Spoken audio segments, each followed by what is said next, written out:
and not miss it by, constantly feeding the frustration and the anger. And Yeah.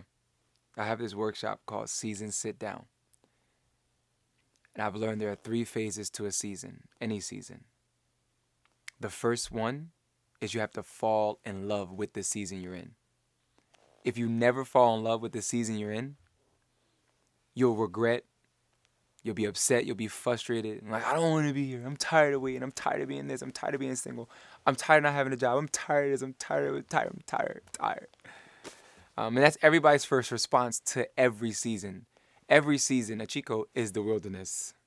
Every season, it's a dry place. It's a quiet place. It's sometimes it feels like an isolated place. It feels like you have no one to turn to, no one to talk to. It feels like only you are going through this. But if you learn to fall in love with this season, and this is, you don't have to be spiritual to fall in love with the season.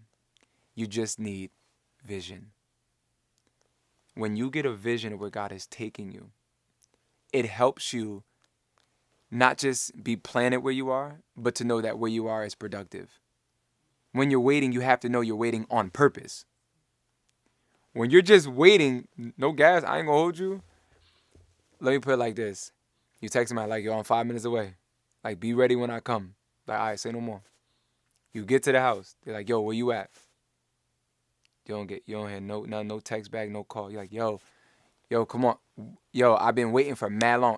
What are you doing? Like, give me an idea. Like, God forbid they're asleep. God forbid they in the shower. God forbid they something happened and they lost something. Now they looking around. But if you don't know what's going on and you just sitting there waiting and you don't know the reason, that's very aggravating. And you dead might pull off.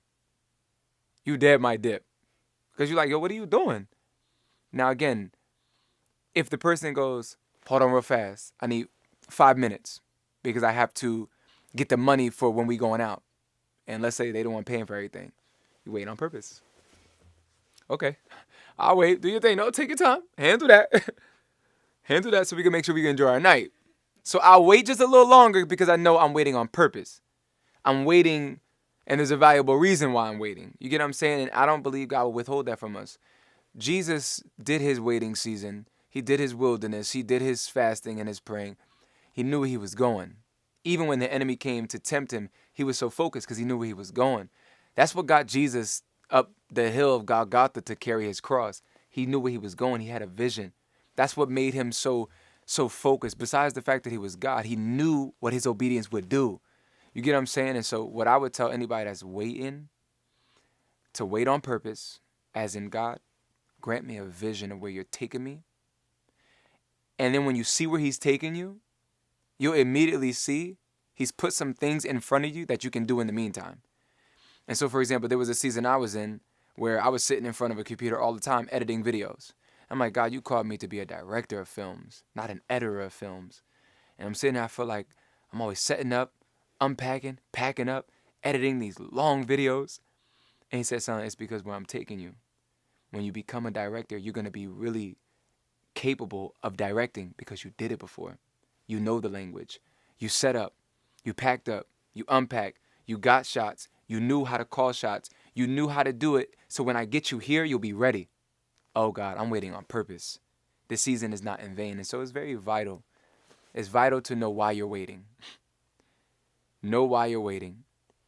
And then when you fall in love, honestly, just throw yourself into whatever it is. So if it's create. And create on purpose.